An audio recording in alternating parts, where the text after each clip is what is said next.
NEET UG exam 2026 में NTA अपनी ऐतिहासिक नाकामी के बाद री नीट के लिए कई सारे सिक्योरिटी मेजर्स फॉलो कर रहा है। अब एनटीए की पहल पर सरकार की तरफ से एक बड़ा कदम उठाया गया है।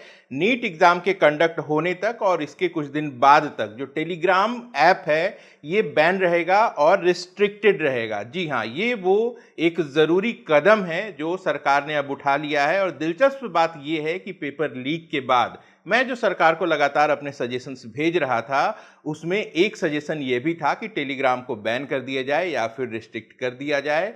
तो फाइनली जिस भी कारण से सरकार ने इस कदम को उठाया, लेकिन ये छात्रों के हित में है और इससे बहुत ज़्यादा फायदा होने वाला है। आप में से कई सारे लोग सोचेंगे कि व्हाट्सएप भी तो है, लेकिन व्हाट्सएप और टेलीग्राम में कई सारे डिफरेंसेस हैं। आप सबको याद होगा कि पहले व्हाट्सएप पे भी चीज़ें बहुत तेज़ी से वायरल होती थीं, जिसके बाद व्हाट्सएप में कई सारे बदलाव किए गए। आसानी से वहाँ चीज़ें अब फॉरवर्ड नहीं की जा सकती हैं, बड़े पैमाने पे नहीं की जा सकती हैं। और जो व्हाट्सएप चैनल है वहाँ पे भी आप पीडीएफ डॉक्यूमेंट्स वगैरह नहीं भेज सकते हैं। तो जब से ये व्हाट्सएप पे रिस्ट्रिक्शंस आए थे, टेलीग्राम का चलन बढ़ गया था और कई सारे गैर कानूनी कामों में टेलीग्राम बड़े पैमाने पे उपयोग किया जा रहा था।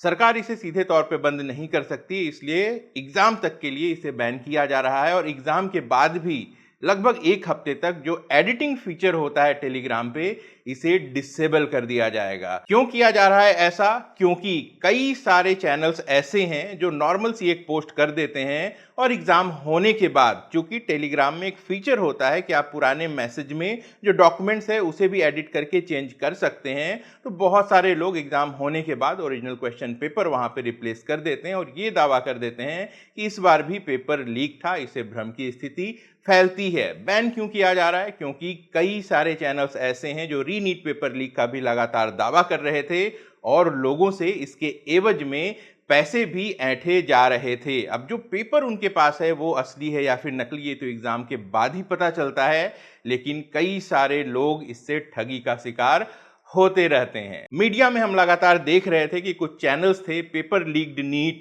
री नीट 2026, पेपर माफिया, री नीट माफिया, इन सारे चैनल्स को बंद कर दिया गया है और सरकार लगातार नजर रख रही है।